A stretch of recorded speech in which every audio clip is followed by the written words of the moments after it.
Nous avons vécu vendredi un temps de louange. C'est souvent le vendredi soir, un temps d'intercession.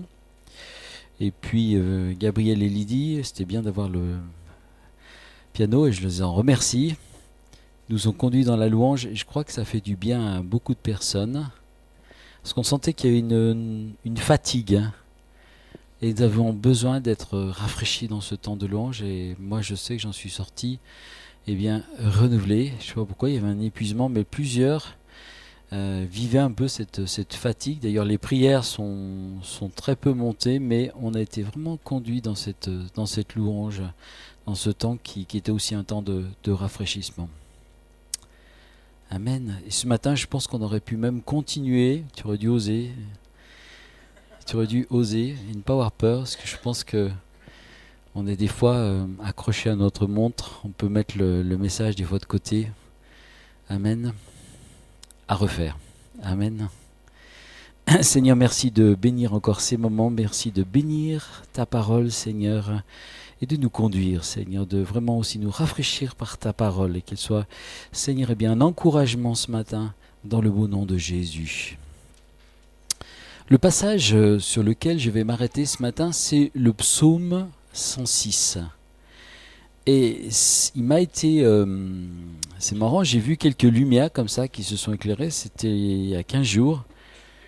Et j'ai trouvé qu'il y avait une richesse dans ce psaume.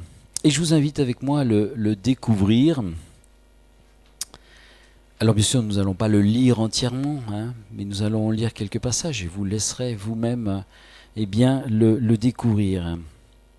Ce psaume nous parle de louange, il nous parle de foi, il nous parle d'échec et de retour à Dieu. C'est un psaume que j'aimerais classer comme un psaume un peu historique parce qu'il retrace quelques grandes lignes du cheminement du peuple d'Israël. Dans le psaume 105, nous voyons, parce qu'ils se suivent, la bénédiction, la fidélité de Dieu dans les bénédictions, cette fidélité de Dieu dans cette bénédiction de l'Alliance. Et dans le psaume 106, nous voyons la fidélité de Dieu dans les punitions. Alors je mettrai en évidence quelques versets justement dans ce psaume où j'ai vraiment senti que c'était intéressant de les mettre en lumière. Notamment, il y a bien sûr le premier et le dernier verset sur lequel nous arrêterons, sur le verset 12, sur le verset 24, sur le verset 33, mais nous allons y revenir. Le psaume 106 commence par cet appel à louer l'Éternel. Et il finit aussi par cette même proposition, louer l'Éternel. Ce que vous remarquez, ce n'est pas un psaume qui est écrit par David.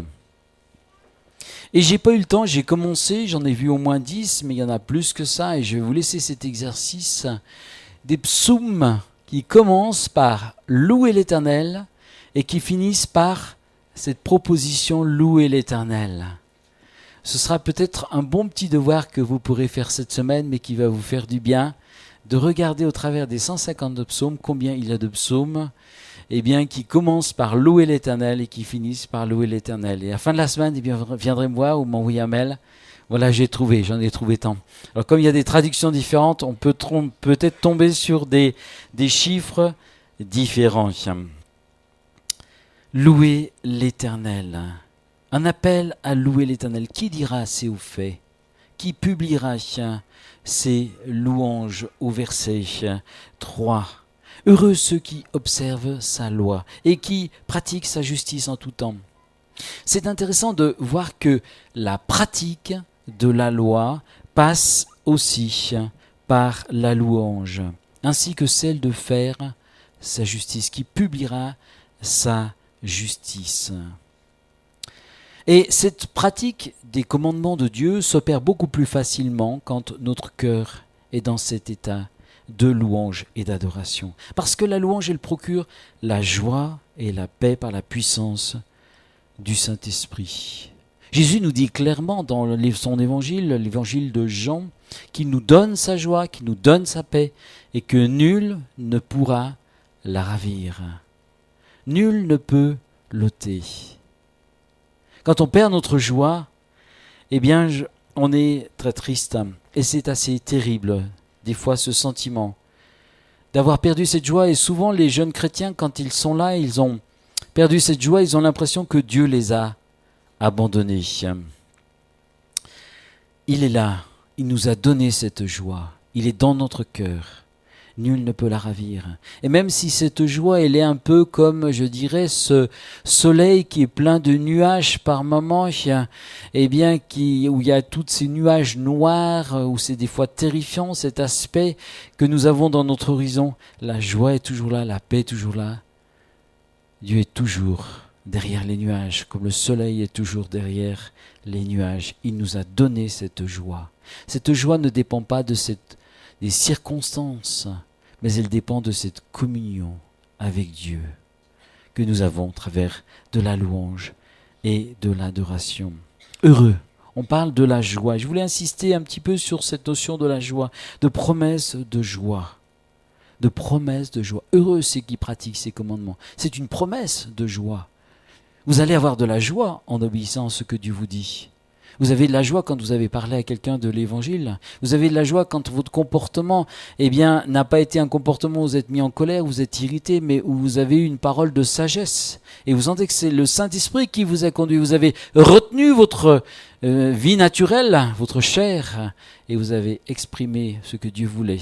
Et cette parole a peut-être été un moment d'apaisement, peut-être dans une équipe de travail ou dans une situation pour amener la paix plutôt que, conduire à tendre la situation. Amen. La joie, heureux. Noël approche et certains parents peut-être le disent encore. Oh, si tu es sage, tu auras ce que tu as demandé. On peut voir peut-être dans cette parole une forme de chantage, mais il y a une promesse de récompense après un effort consenti l'enfant et une attente, je dirais, dans la joie de la tenue de cette promesse de la part de l'enfant du parent. Nous ne sommes pas là, bien sûr, en premier pour rechercher la joie, mais la conséquence de nos choix nous amène à vivre dans cette paix, cette joie intérieure. La notion de la joie a été souvent déformée par l'esprit, la religion, l'esprit religieux. Et l'un des plus grands dons que Dieu nous a fait, c'est cette capacité de nous réjouir. J'ai l'impression que ce matin, je vois des gens qui sont là, qui se disent où est-ce qu'il veut aller. Et c'est pour cela que Dieu nous a donné 5 sens et des sentiments. Vous pouvez vous réjouir parce que Dieu répond à votre prière, parce que Dieu vous a créé à son image, parce qu'il vous a donné des exaucements, parce sa parole vous est révélée. Vous lisez un texte, paf, ça fait 10 ans, 20 ans, 30 ans que vous l'avez lu. Et ce jour-là, il s'éclaire, il y a de la joie. Quand vous faites aussi ce qui est agréable aux yeux de Dieu, quand vous avez cette bonne réponse, quand vous parlez de Jésus, quand vous faites ce qui est juste à ses yeux, on sent cette joie de l'esprit en nous, cette joie intérieure. Et nous oublions souvent que Dieu, et je veux faire un petit peu le contre-pied de peut-être ce que la religion de nos pères nous ont peut-être enseigné, je voulais faire un peu ce contrepoids. Nous oublions souvent que Dieu a aussi des émotions. Il reçoit les choses très profondément. Le Seigneur nous dit dans sa Bible, dans la parole de Dieu, il nous dit qu'il s'afflige par moments. Donc il a des sentiments.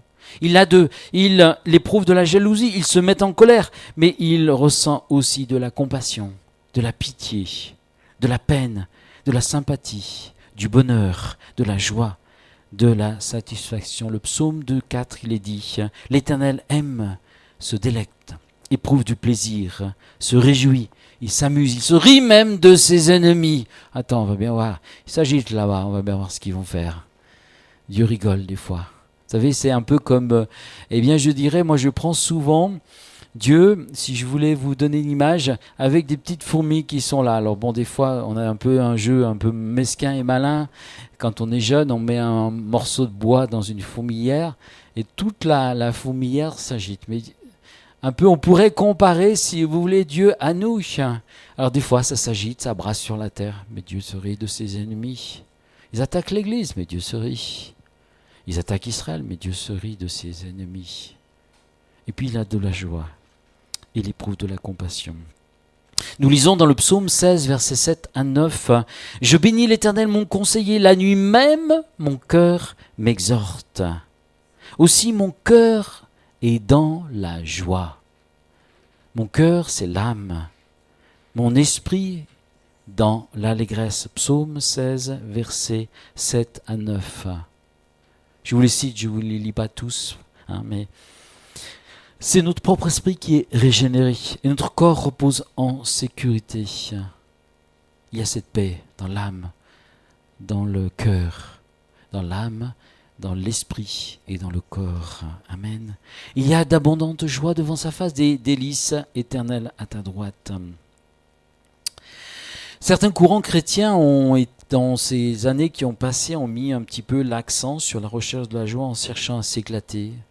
Ça arrive encore en faisant des concerts, en insistant beaucoup sur l'épanouissement de la personne. Tout n'est pas bien sûr faux. Et d'autres ont cru aussi pendant des siècles que le Dieu que nous servons, c'est un Dieu austère, qui est toujours avec un visage fermé, qui n'a pas de compassion, qui est très dur, qui est un Dieu vengeur. Et c'est souvent c'est cette image qu'on nous a plaquée, nous chrétiens, et dans tous les âges, parce qu'on a trop montré cette image de ce Dieu austère. Et c'est pas du tout ça. On voit d'ailleurs dans ce courant qui est passé il y a quelques années, ce courant du vin nouveau, on a voulu quelque part un peu gommer cette image du sérieux, de l'austérité. Et ça a amené parfois des dérives parce qu'on recherchait ces choses plutôt que la présence de Dieu, plutôt que de chercher et d'entrer dans cette louange et dans cette communion et cette adoration. Courant d'ailleurs qui n'était pas nouveau, puisqu'il a été vécu à la Pentecôte, je vous le rappelle, quand le Saint-Esprit est descendu, ils ont été pleins de vin doux. Et les gens disaient, mais ces hommes sont ivres. Mais qu'est-ce qu'ils ont bu, ces hommes-là? Ils sont ivres, pleins du vin doux. L'onction de Dieu est venue, ils étaient pleins de vin doux, ils riaient. Dans les siècles aussi, dans les réveils du XVIe siècle, on voit aussi dans ces mouvements quakers aussi, cette joie est venue. Le Saint-Esprit peut nous amener à vivre la joie, comme il peut nous amener aussi à vivre des moments de profonde humiliation et de profonde repentance, comme dans le pays de Galles. Mais notre recherche n'est pas cela. Notre recherche, c'est sa présence. C'est d'être en communion avec lui. Il fait ce qu'il veut, quand il veut, comme il veut. Amen. Et nous devons comprendre ce qu'il est en train de faire et entrer dans cette vague de l'esprit. L'équilibre donc est dans le fait de bénir Dieu, de louer et de le louer. C'est une source d'obéissance qui procure la joie. Notre recherche n'est pas la joie, mais c'est l'obéissance qui communique, à sa parole qui communique la joie. Et la première chose, c'est de le louer l'Éternel et de le bénir. Quel est le premier commandement? Notre frère Philippe nous en a rappelé l'autre fois un petit peu en substance les choses. Tu aimeras le Seigneur ton Dieu de tout ton cœur, de toute ton âme, de toute ta force et de toute ta pensée. 4 choses, le cœur, l'âme et l'esprit, même le corps. Tout est engagé. Tout est engagé.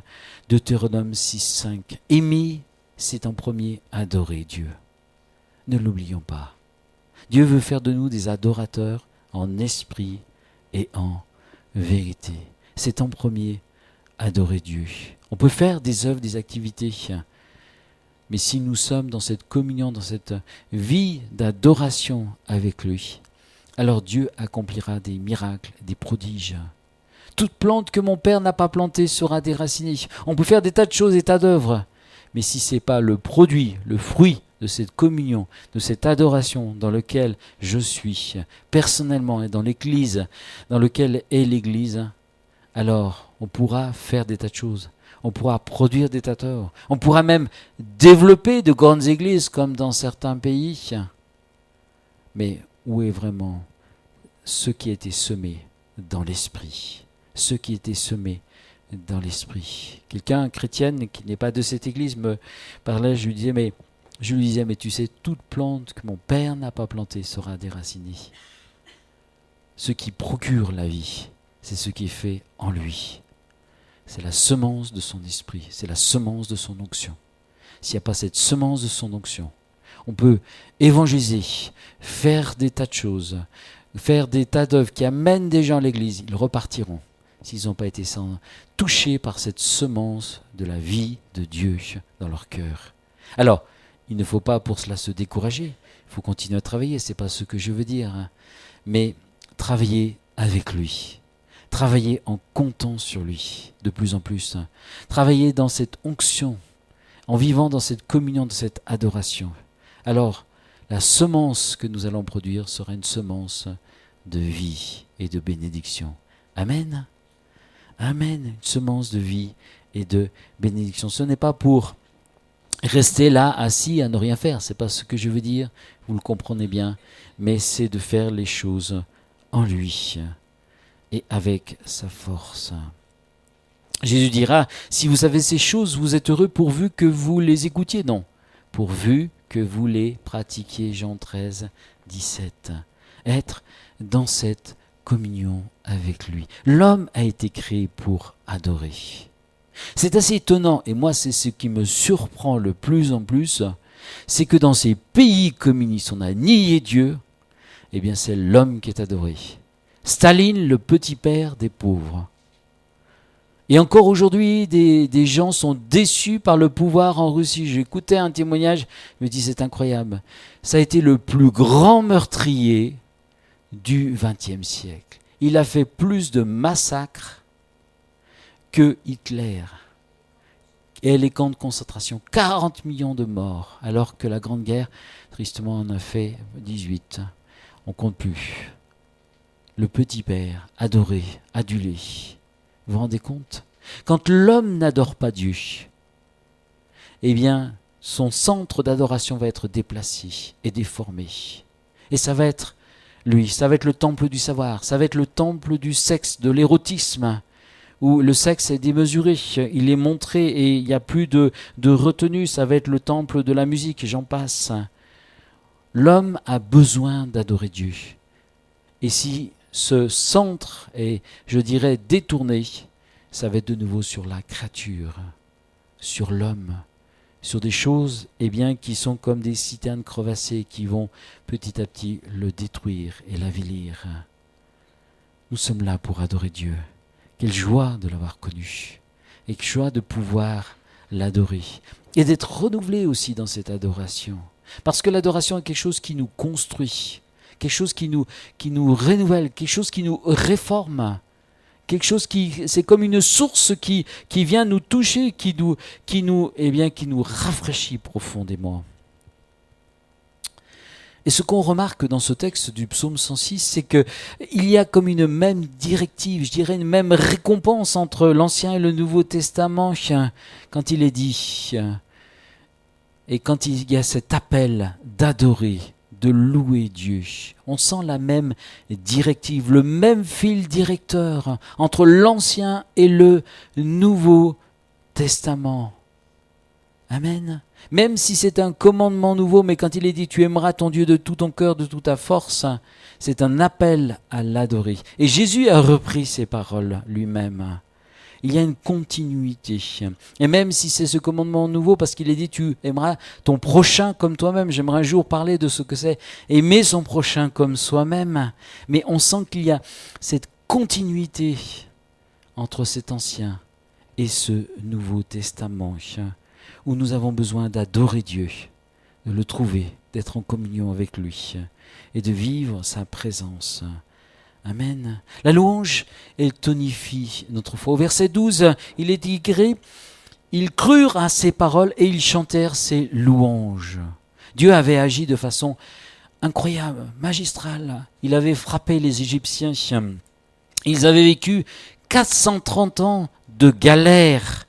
Un peuple qui était un peuple qui était devenu comme un peuple broyé par la tyrannie de ces pharaons égyptiens. Et là, ils sortent du galère. C'est vrai qu'on a plus envie de louer Dieu quand on vient de sortir d'une galère. Oula, j'étais sur la route, quelqu'un a failli me faucher, miraculeusement j'ai été protégé. Béni soit Dieu. Le peuple hébreu a accepté de suivre son conducteur Moïse, car des prodiges se sont manifestés et ils pouvaient croire que ce Dieu était un Dieu vivant et puissant. Et que cet homme, Moïse, qui était leur berger, pouvait les conduire dans ce projet de cette terre promise.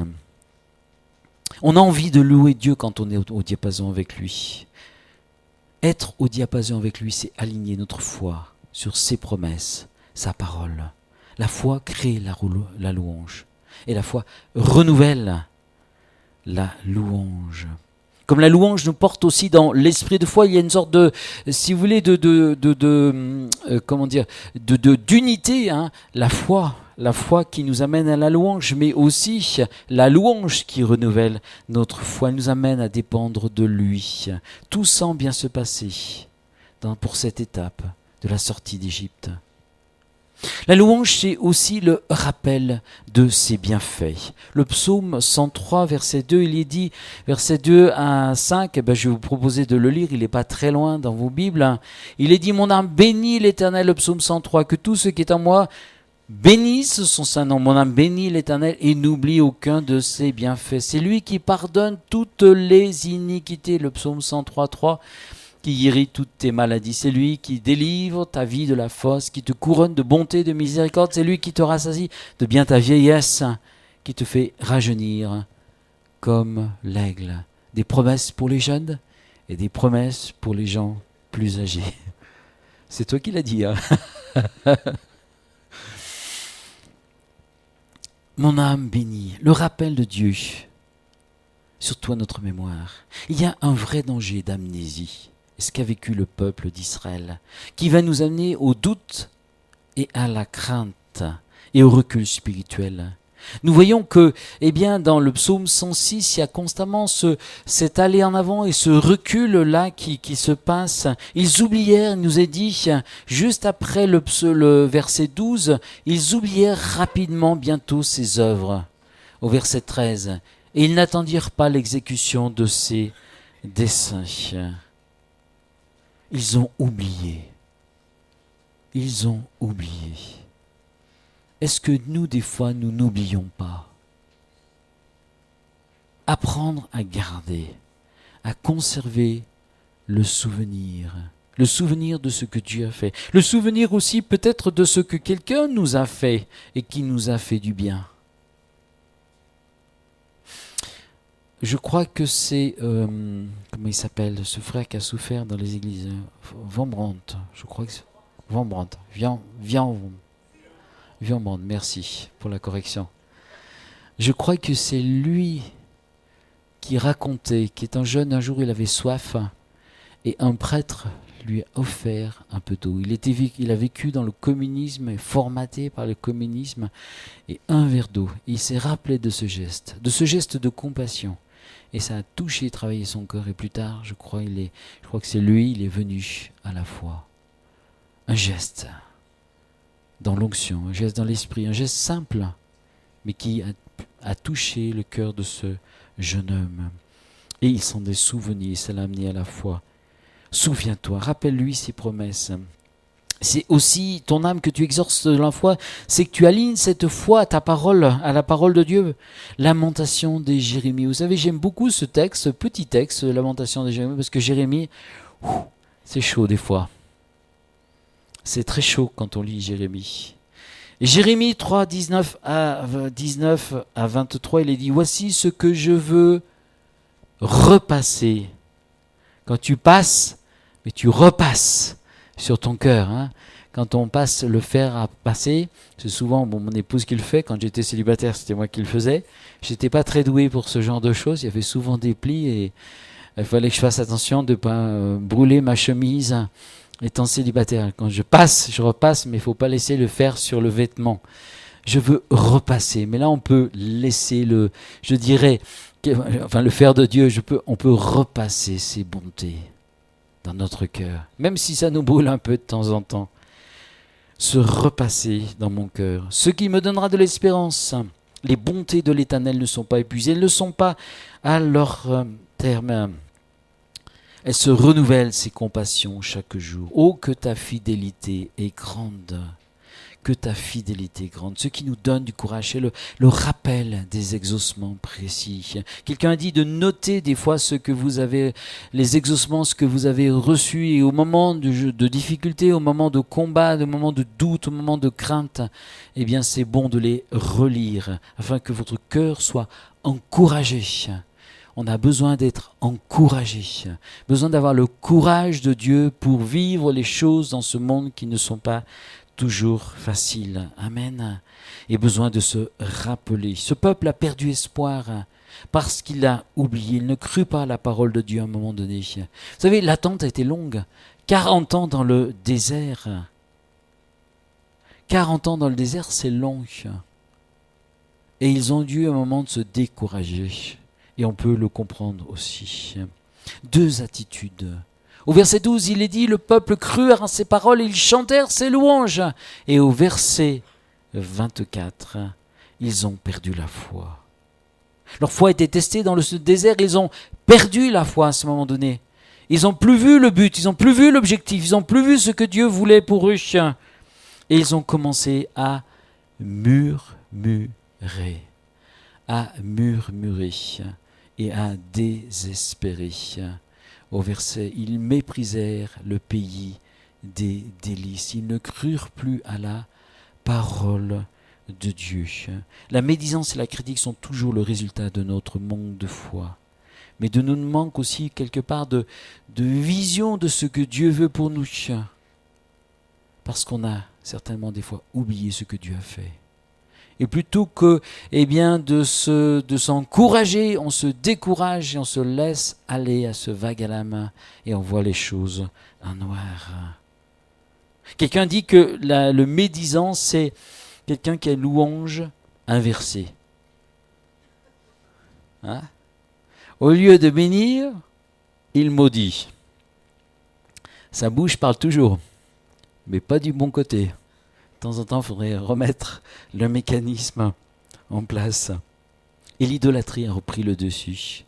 De graves péchés sont commis d'ailleurs, parce qu'ils ne sont plus en communion. Et c'est là où je trouve que c'est très intéressant comme lecture, parce qu'on s'aperçoit combien la puissance de la louange et de l'adoration est liée d'abord à notre vie, à notre foi.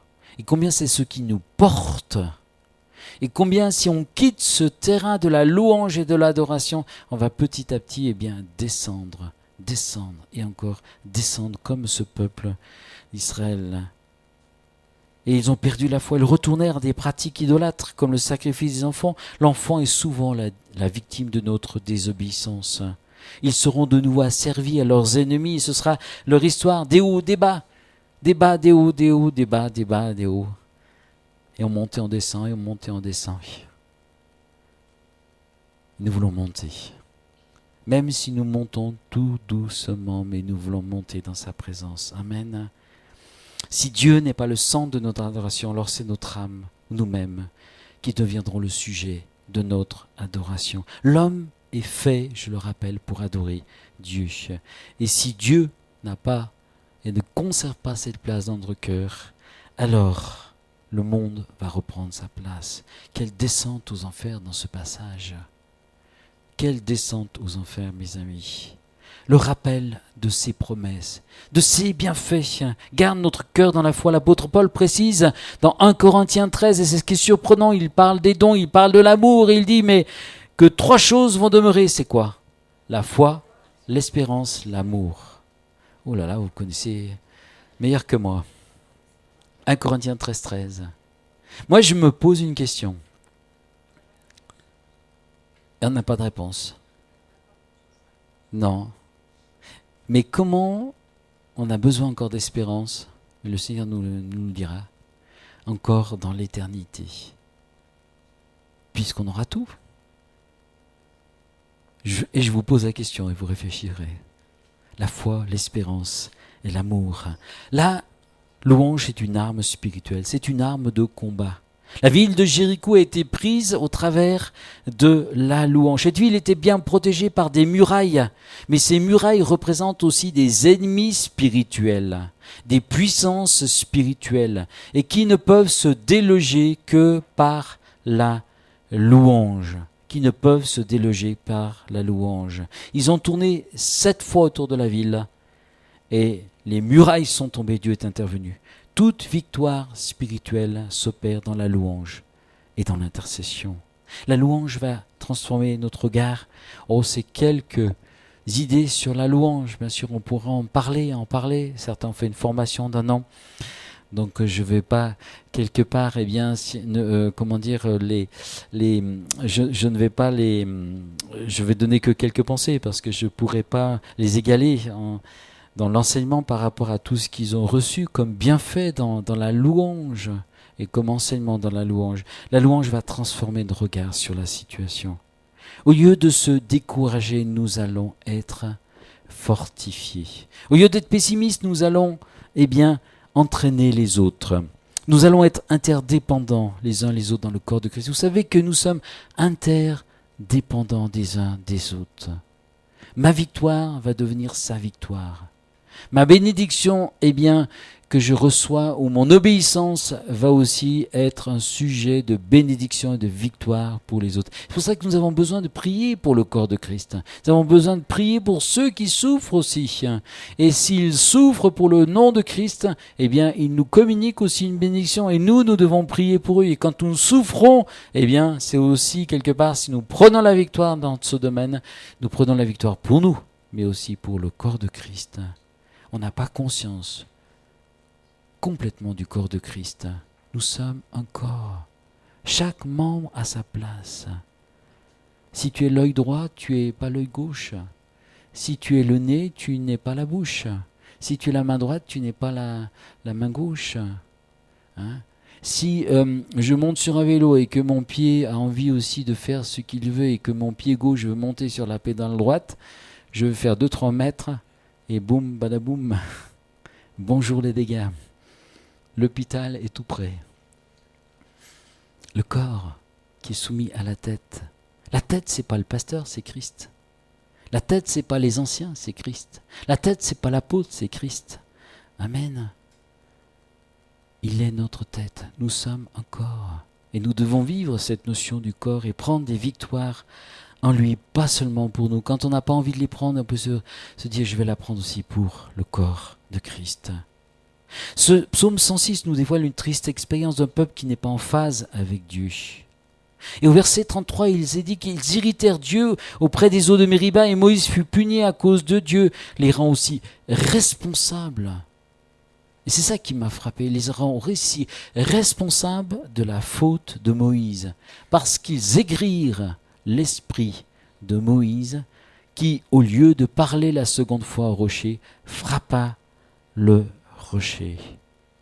Moïse aurait pu et aurait dû rester ferme et ne pas frapper le rocher, mais sa colère est montée. La colère, c'est une colère charnelle, ce n'était pas la colère de Dieu à ce moment-là, est montée. Il a frappé la seconde fois le rocher. Ça veut dire que Christ ne devait pas être frappé une seconde fois, c'est ça le symbole du rocher. Et il a frappé une seconde fois. Et il n'a pas pu entrer dans le pays. Et il n'a pas pu conduire ce pays dans le pays de la promesse. L'état d'esprit de révolte, d'exigence, de rébellion a vaincu la ténacité, la patience de cet homme qui désobéit. Que notre attitude ne soit pas un piège, une source de chute pour les autres et pour les leaders. Quand les 12 espions partirent, faire cette recherche, cette enquête dans le pays qu'ils devaient aller, les 12 sont revenus. 10 sont revenus, ils étaient très négatifs. 2 ont pu en parler, exprimer, non mais ce bon pays, il y a plein de beaux fruits, c'est merveilleux, c'est fantastique.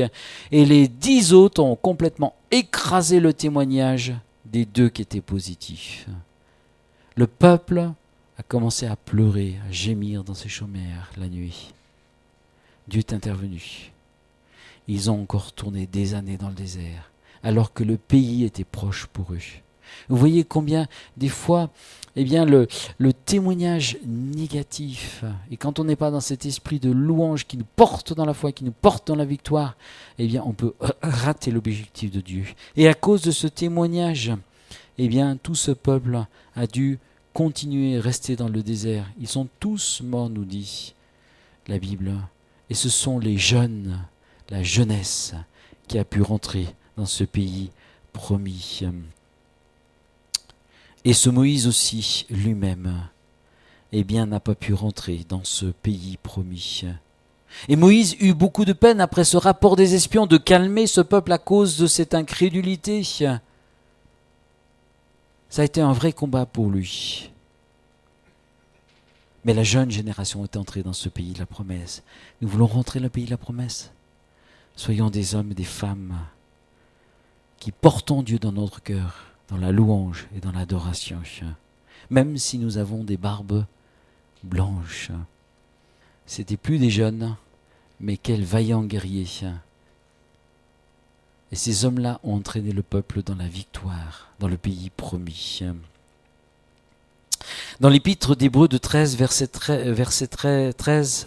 17, il est dit, il y a cette recommandation de l'apôtre Paul qui nous dit d'avoir de la déférence pour ceux qui dirigent et afin qu'ils ne s'aigrissent pas et continuent d'exercer le ministère avec joie. Qu'ils ne s'aigrissent pas et qu'ils continuent d'exercer le ministère avec joie.